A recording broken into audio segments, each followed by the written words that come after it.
ক্যান্টনমেন্টের বৈঠক ও সেনাপ্রধানকে নিয়ে জাতীয় নাগরিক পার্টির নেতা হাসনাত আবদুল্লাহর স্ট্যাটাসে বাংলাদেশের রাজনীতিতে শুরু হয় আলোচনা সমালোচনা।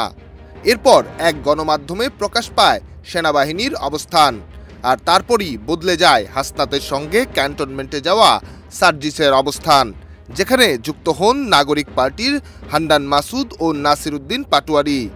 এমন পরিস্থিতিতে সামাজিক যোগাযোগ মাধ্যমে শুরু হয় নানা ধরনের প্রচারণা। জারি হচ্ছে জরুরি অবস্থা, এমন কথাও প্রচার হয় সামাজিক যোগাযোগ মাধ্যমে।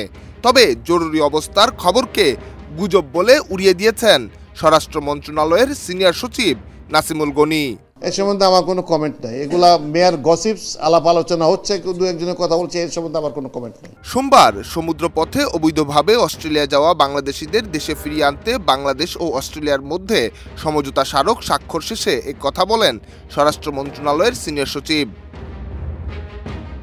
নাসিমুল গনি। বলেন, সারা দেশে আইনশৃঙ্খলা স্থিতিশীল রয়েছে। আইনশৃঙ্খলা স্বাভাবিক রাখতে রাজধানীর সর্বত্র পুলিশের চলমান তৎপরতা তদারকি করা হচ্ছে। আসন্ন ঈদের ছুটির সময়ও দেশের নিরাপত্তায় বিঘ্ন ঘটবে না বলেও জানান তিনি। জরুরি অবস্থা জারির সম্ভাবনা নিয়ে কোনো প্রাতিষ্ঠানিক বক্তব্য না আসায় জনমনে তৈরি হয়েছিল উৎকণ্ঠার। তবে নাসিমুল গনির বক্তব্যের পর জনমনে উৎকণ্ঠা কমে কিনা সেটি এখন দেখার বিষয়। নিহার সরকার, অঙ্কুর, দেশ রূপান্তর।